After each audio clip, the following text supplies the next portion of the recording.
listening to the Podcast Advertising Playbook, your resource to better understand and execute successful podcast ad campaigns.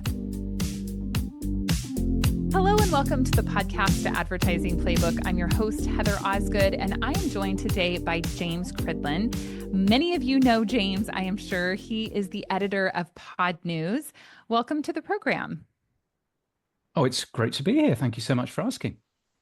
So, James, I say that everybody knows you because I feel like everybody kind of reads Podnews. It's one of those industry standards. When I have a new person join the team, one of the first things I say is, make sure you subscribe to Podnews and read it. And what I love about it is that you do such a great job of hitting on all the highlights of the industry and what's happening.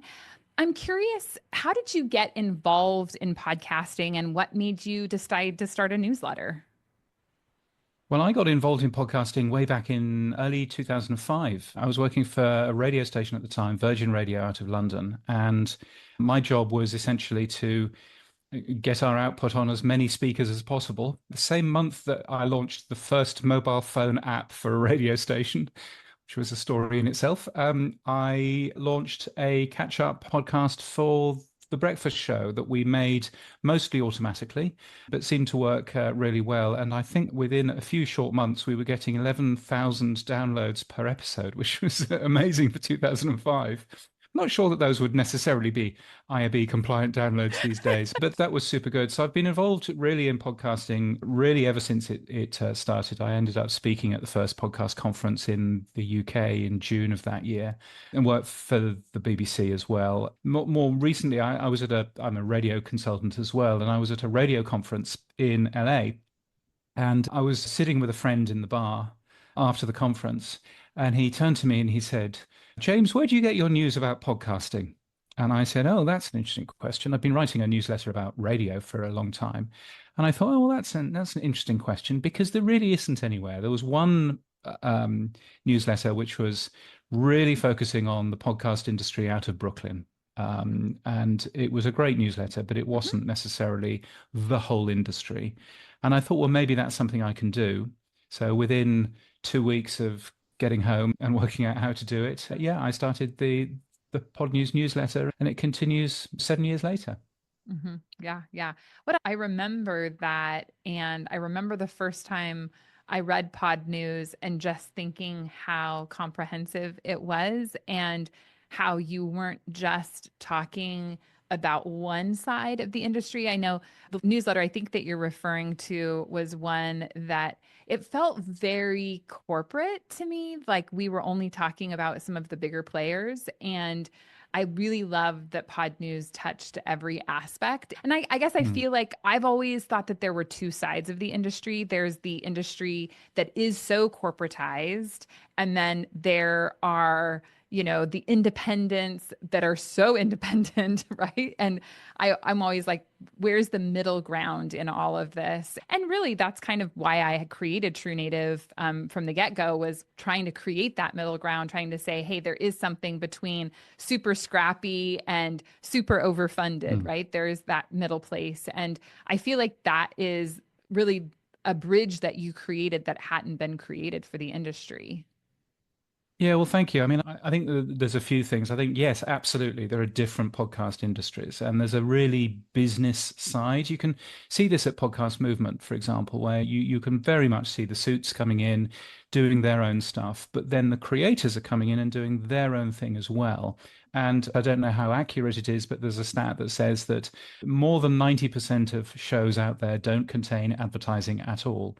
I can probably believe it, but you can see that the ad-driven side of the business has really driven our conversation around it, whereas actually there's much more to podcasting than another mid-roll ad break of 4 ads in a row. So I think that there's a benefit there, but I think also, and you can still see parts of this in how the industry is organized, but the industry has been very US focused. And you can tell from my silly accent that I'm a Brit. I'm talking to you today from Australia. So therefore, I've got a slightly different viewpoint on the industry. And I think that there are incredible things going on in Europe, in Latin America, all over the place here in Australia. Incredible things that actually the US can learn from in much the same way as the radio business works and everything else. And so, hopefully I've been able to tell a little bit of that story as well. Yeah, I think that you absolutely have. And I agree with you. The US does tend to feel like we're leaders in everything. And the downside of that is that we don't often look around at others in other parts of the world and say, wait, what are Mm, they mm. doing? And could we learn from that? I remember I interviewed Corey from Oh, Australia, Corey yes. Layton. And when I got him on the show, I said, well, what do you think about dynamic ad insertion? And he's like, yeah, that's all we do. And at that time, I was having so many conversations with people about the evils of insertion, and just to talk to him and say, that's what the brands want here, and get a different perspective was really eye opening for me. And I wish that we could create a better kind of international dialogue and share information. And I think that the newsletter has definitely helped with that. I guess I'm curious, you've been doing the newsletter for 5 years now? Yeah, for 7 years. Yeah, yeah. 7. Okay. So we could sit here and do a, 5-hour episode about what has changed in the last 7 years. So much has, but I guess what have been the major changes that you've seen in the industry over that time? Yeah, I mean, I think really a lot of the changes have been, well, I'll use the video word in a minute, but let's leave that one for later. I think a lot of the changes have been really corporate getting into it, first and foremost. Mm, So when I started writing this newsletter, Spotify wasn't involved in podcasting at all, really. YouTube has always kind of been involved in podcasting, but had never used the P word. And I think, as a starting point, seeing Spotify buying everybody, pulling everybody together, and to an extent, iHeart doing much the same sort of thing as well, has really shown that there's been quite a lot of consolidation in the industry. I think we've also seen a bit of a jump in where the money comes from, in that there was this point, wasn't there, a few years ago, where all of the money was being diverted out of TV and going into podcasting, because the story was that you could come up with new formats, with new storylines, much easier in audio form than in video form. And so mhm, really a podcast company wasn't a business by itself. A podcast company was there as your R&D department, as your research department, to come up with new, interesting IP, which you could then turn into books and film and TV shows. And I think that really meant that you had a lot of TV people jumping into podcasting who didn't really understand the difference between a great TV show and a great podcast. And there are many differences. And so I think people found that quite difficult. And that probably drove, along with many other factors, to a bit of a shrinking of the industry over the last couple of years. And we're through all of that now, which is great. But I think that's been really interesting, just the different ebbs and flows of how the industry works, and the big money coming into the industry, then kind of going out of the industry a bit and potentially coming back into the industry. I think that's been the most fascinating thing for me. Yeah, that is really interesting. I guess the way that I always look at audio is that you have to be a true audio lover. And my theory, I don't know how correct it is, but my theory Mm, is that there are far more people, I would say maybe 100% of the population is interested in video or TV of some kind, right? You don't very often meet someone who's like, I just can't stand watching something on a screen. I'm not interested in it, right? Like people love that. And we know people love that. But not mm. everybody likes to listen to things. I mean, there are just people out there who do not like to listen to podcasts. They don't like to listen to audiobooks. They didn't ever listen to AM talk radio, right? It's a different breed of people who like that. And in my opinion, I don't think that audio will ever get to be as big as video is, just because not everybody likes audio. What are your Yeah, thoughts? no, I think you're absolutely right. And I think, video is a complicated thing. I think personally, the thing that we have, in our benefit is that we are a medium that exists because It's something for our ears when our eyes are busy. That's Hmm. what radio has always been good at. That's what podcasting has always been good at. And, I was asked recently what my highlights and lowlights were for 2024. And I said very genuinely, I think one of the lowlights has been this renewed focus on video for podcasts because we're throwing away the very thing that makes us different. And the very thing that makes us different is that we are a medium that you can consume through audio. I'm not saying that you can't add video to that, but I am saying that we are audio first and foremost. And more than that, audio without a screen. It has to work without a screen. Now, if you want to add video to that to make that more accessible, then that's great. But if you want to make a cheap TV show, which is what many people are now doing on YouTube, then you are no better than all of the other millions of cheap TV shows on YouTube and some of the more expensive Right. ones as well. Right. And I think that that's just such a missed opportunity. We have Hmm. a real opportunity that, unlike Facebook, unlike TikTok, unlike Netflix, you can drive down a highway at 80 miles an hour enjoying a podcast. That is a tremendous thing. And as people tune out of radio, and as, to be frank, the radio industry tunes out of the people that have been tuning into it, I think podcasting has a great opportunity. And we are foolish if we squander that opportunity by chasing a little screen that happens to exist on a mobile phone. I could not agree with you more. As much as I love video and we're recording in video, I release in video, I am an audio consumer and I think Mm, that there is a special place for audio. And it is exactly the point that you made. I could not consume what I consume in audio on video. I don't have enough time to consume that mm, type of content on video because I'm doing so many other things. And for me, that is the power of audio. And I understand the play for video. I understand that people are using YouTube. And I think that Sounds Profitable did a really great piece showing that really people are discovering podcasts on video and then they go and listen on audio and that they're really kind of the mm. same person.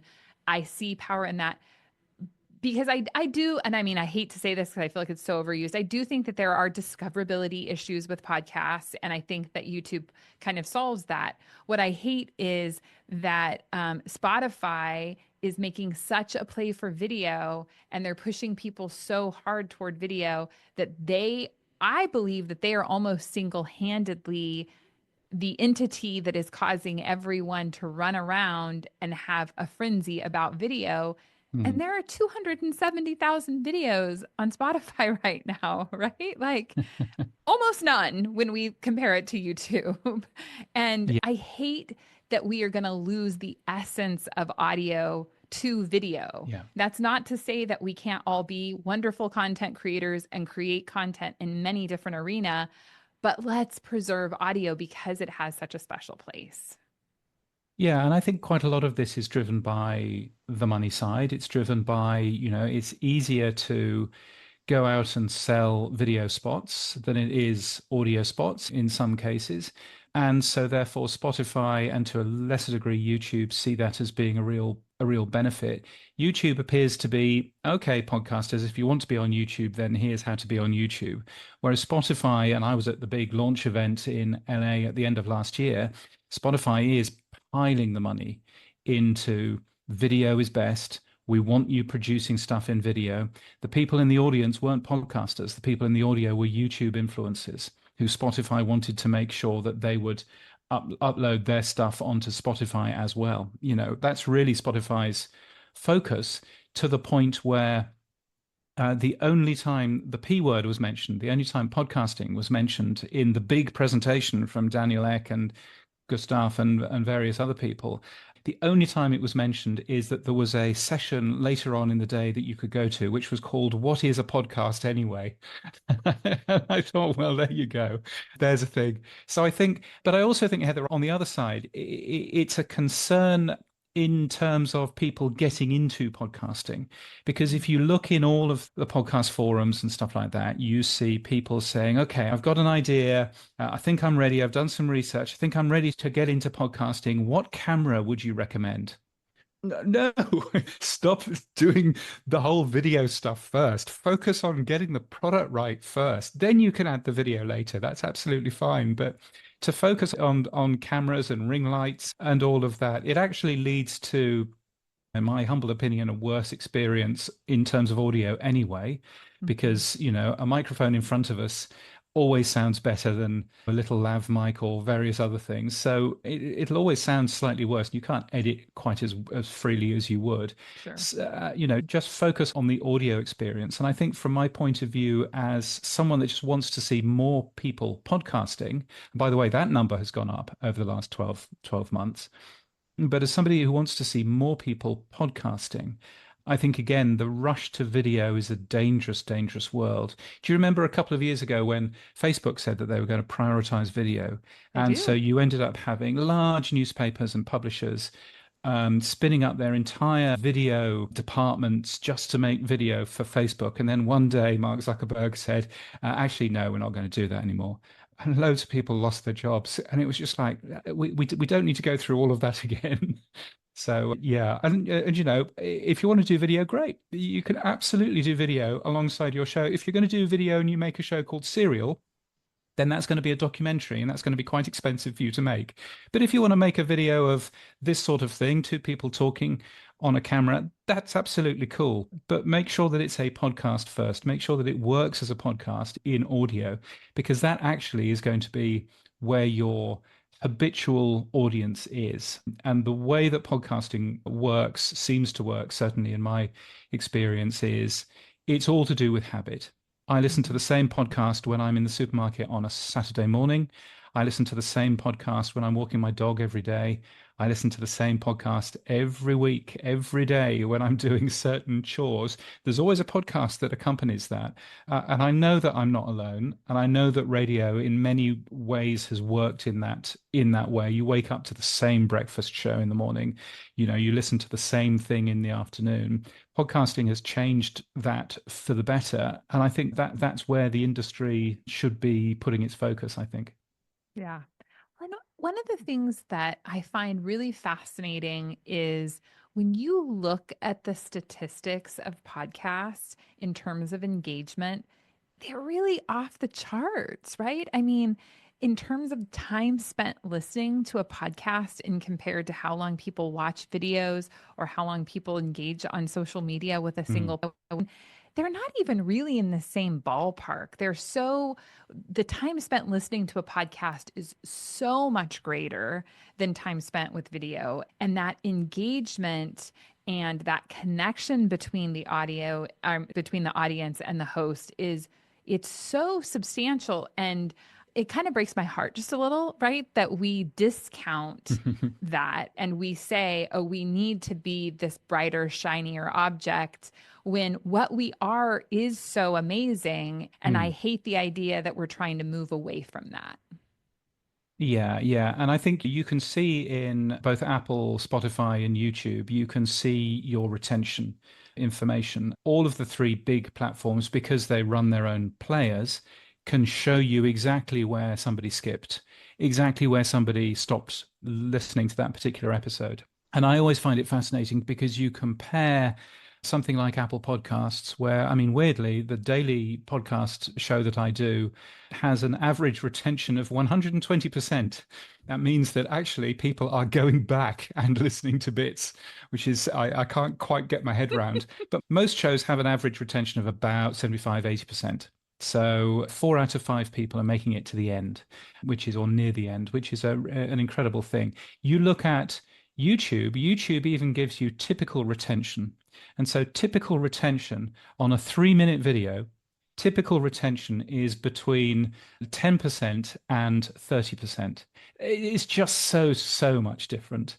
And so actually seeing that and seeing, you mentioned sounds profitable, that's done some great research on video. It's also done some great research on ad skipping. And it turns out that people actually don't skip ads. The majority of people don't skip ads in podcasts. And there are lots of good reasons for that. And one of the good reasons for that is, again, you're probably listening to a podcast while you're doing something else. And if a mid-roll comes up, a set of ads in the middle of a show, then you're very unlikely to be, hang on, I'll just pull over and I'll just stop in this lay-by and I'll just dig my phone out and press the forward. You're not going to do that. You're going to listen to the ads. And normally the ads are quite good anyway. So we actually see all of this data. And I find it fascinating that there are two things that we're told about podcasting. One of them is a discovery issue, which I would agree with to a point. And the other one is everybody skips the ads. And absolutely not the case. Yeah. We've got so much data showing not just that people don't skip the ads, but also that advertising in podcasting is incredibly successful. It works really well for the advertiser.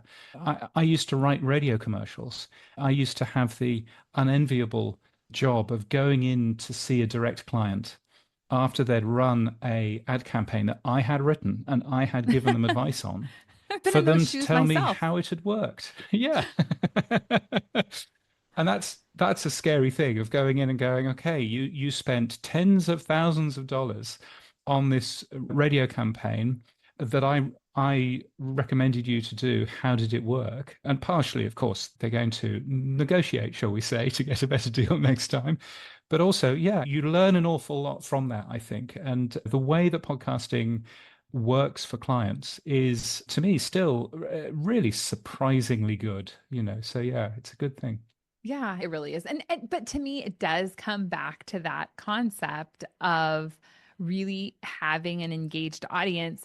The other thing that I feel like we've been hearing so much about is ad load. And I think kind of just like you gave that stat, 90% of podcasts don't have ads in them. Mm. My theory is that ad load really isn't a problem for 99% of podcasts out there. I think that, yeah, the Joe Rogans who are running 10 ads, yeah, that ad load, that's a problem. But, Hmm. my independent podcaster that's getting 100,000 downloads and has maybe two, if not three ads, if we're lucky, in a month, I don't think Yeah, that that's an yeah. ad load problem. I feel like that's been really exacerbated from my perspective. Yeah. No, I would agree with that. And I certainly see, from my side, there's a lot of data showing typical ad loads. Now, if you look at some of the traditional radio broadcasters who are filling 25 to 30% of every hour on the radio with ads, then they are doing about 15% in terms of ads on podcasts, which I personally think is too much. Hmm. But when I you would then agree. look at pretty well every other large company that is monetizing through ads, then you're looking at an ad load of somewhere in the region of 4 or 5%. So much, much lower. And so, yes, absolutely. If the only thing you listen to is the Ben Shapiro show, or the only thing you listen to is Joe Rogan, you are going to hear an awful lot of ads in there Mhm. because of the way that these shows work. But yeah, but I certainly wouldn't tar everything with that same brush. Yeah. Yeah, yeah, for sure.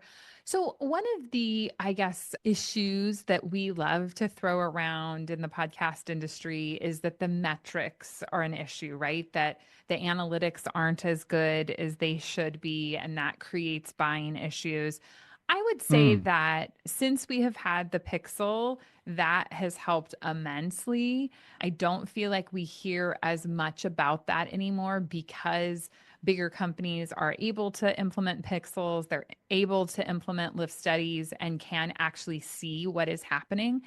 But what are your thoughts about analytics? Do you feel like that is a true issue within the industry?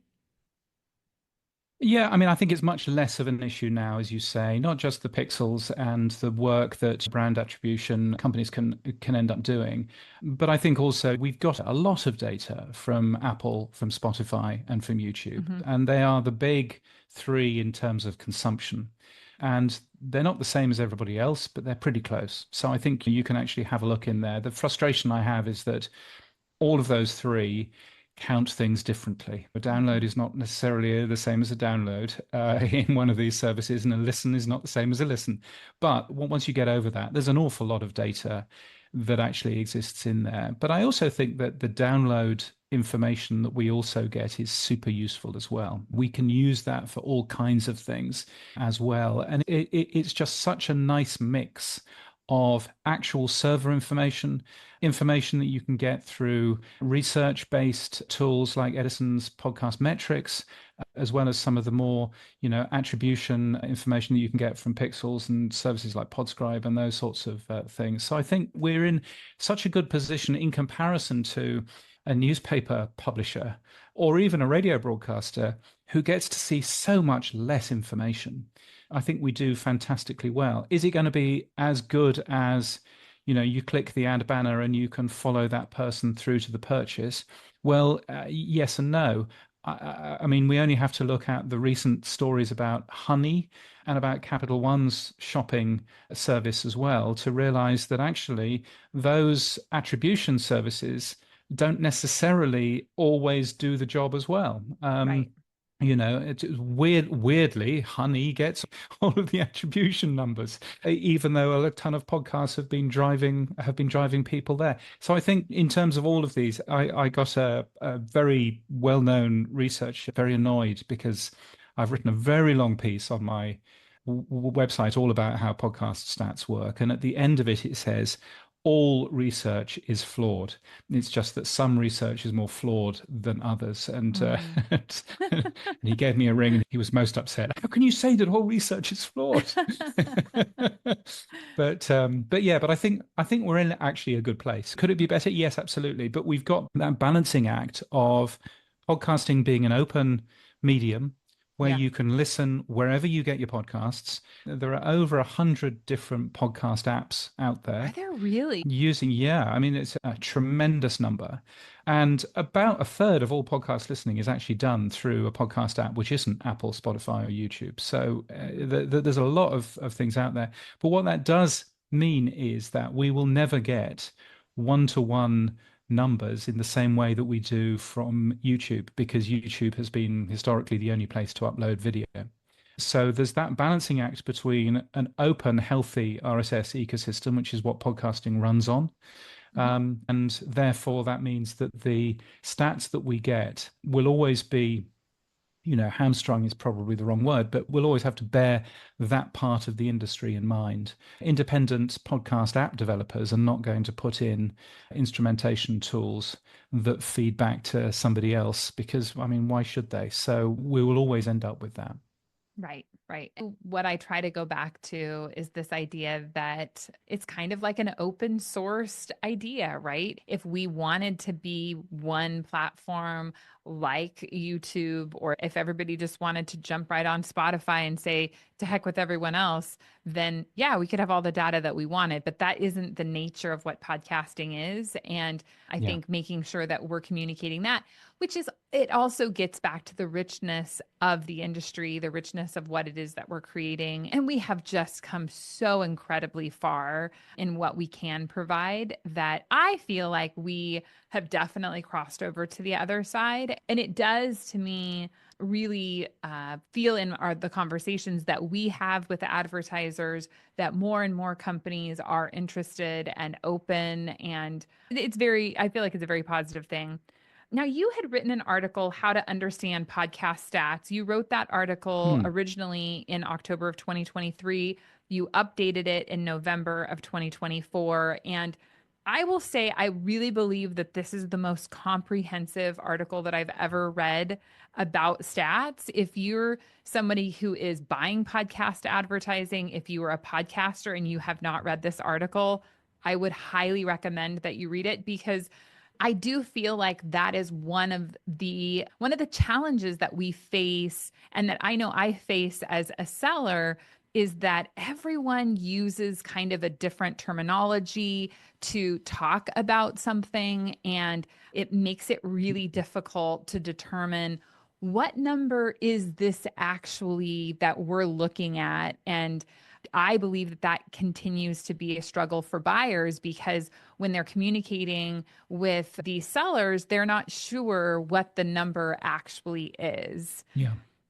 And I will say that I felt when I read this article that I had been making a very big mistake for, oh, I don't know, 9 years now, when it comes to the difference between downloads and streams. And so while there is so much in this article that we could go over, I really just wanted to kind of attack that one piece. And so I'll give you my interpretation and then you can tell me where I was wrong because obviously I was.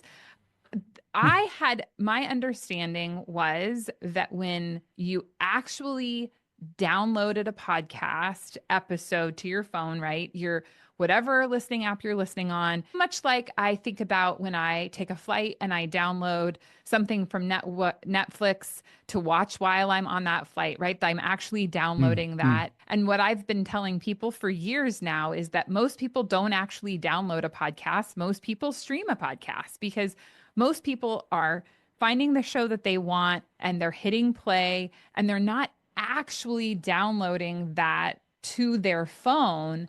And in this article, you definitely say that that is not the case and that I am not alone in saying that podcasts are being streamed. So, can you kind of break that down for us? Yeah, so the word stream has a technical definition, and that technical definition essentially means that no podcasts ever are streamed. So technical people get very upset when we start talking about streaming because it doesn't really exist. But from the point of view of podcasting and from the point of view of human beings, the real difference is a stream is what I call a user-initiated download. So it's something where I have said, I want to listen to this show and I want to listen to it now. And so you hit that play button and your phone doesn't have that audio in it. And so it goes off and it downloads that audio and starts playing it to you.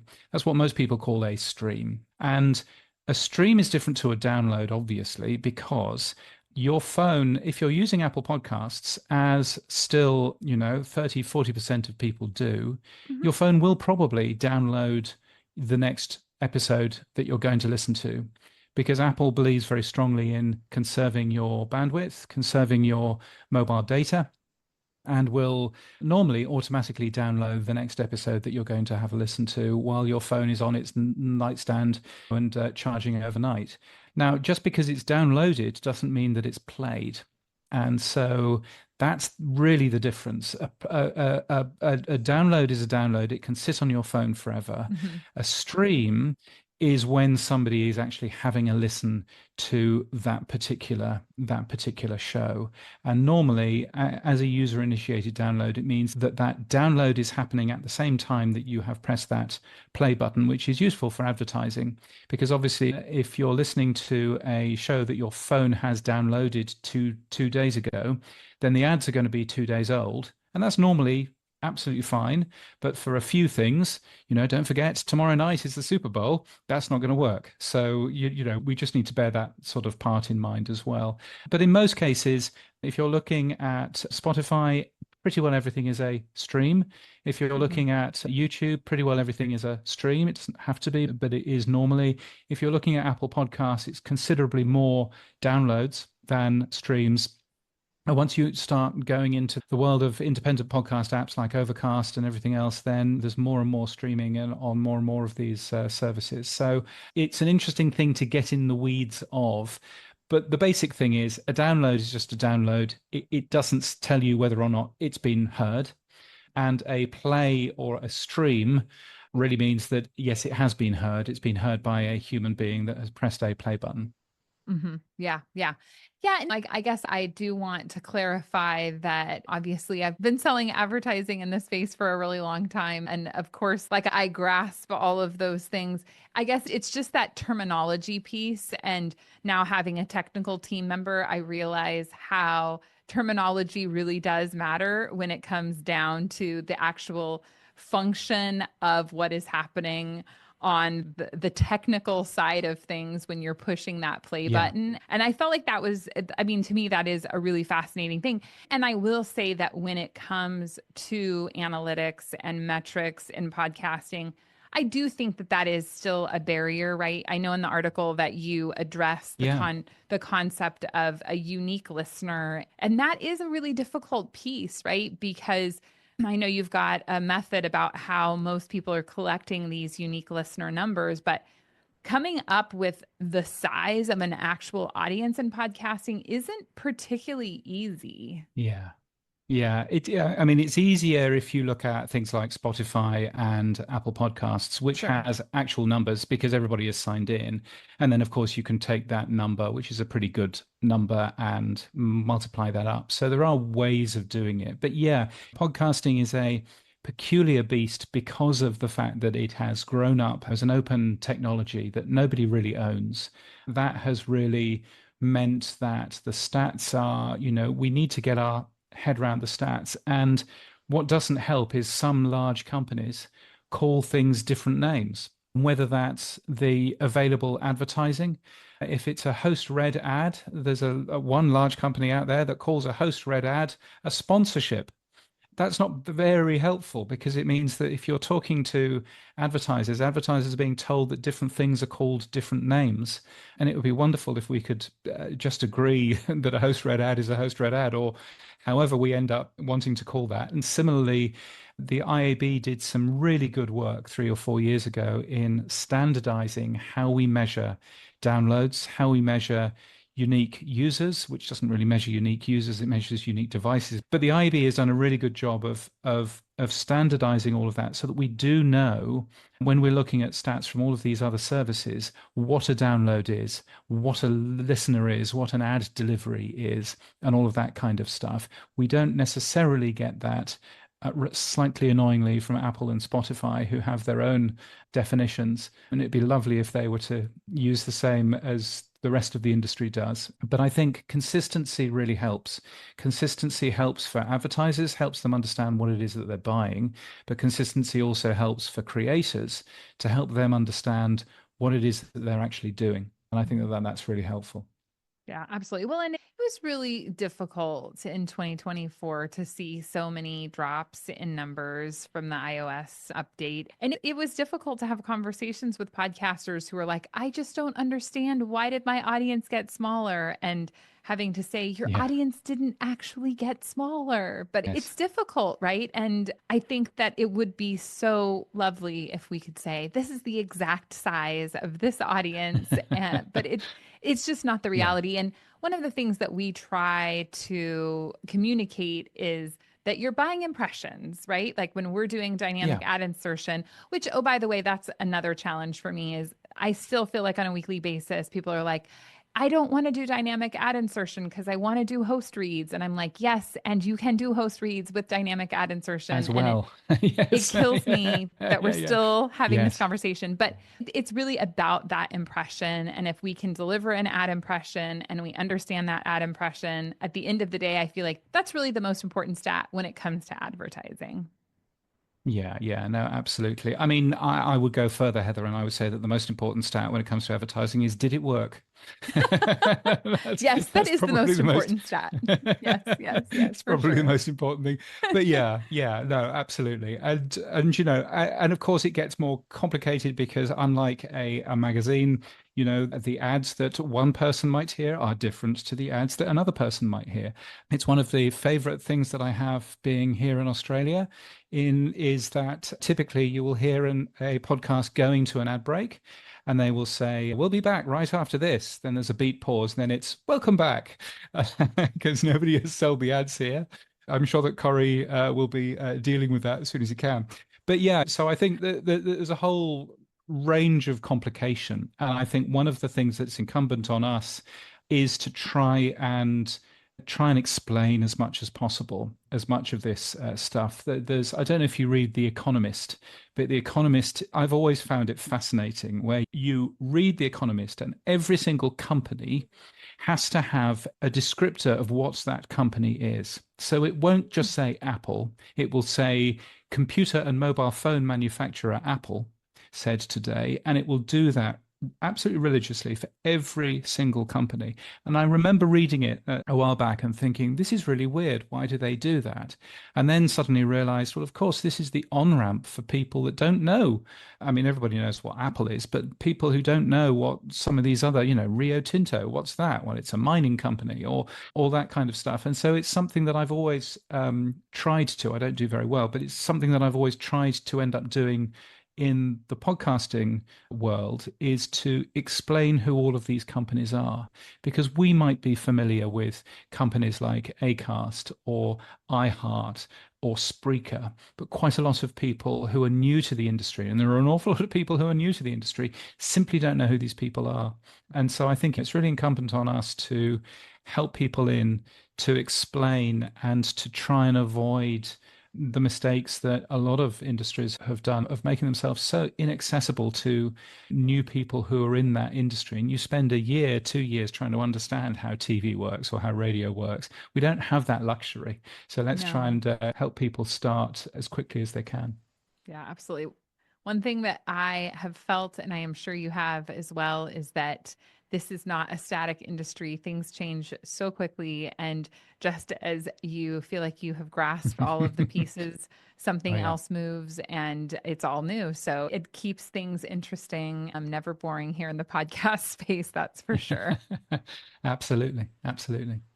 Well, James, thank you so much for being on the show today. I know you and I probably could continue on for another hour or two, but we'll say goodbye to you for today. So thank you so much for being on the show.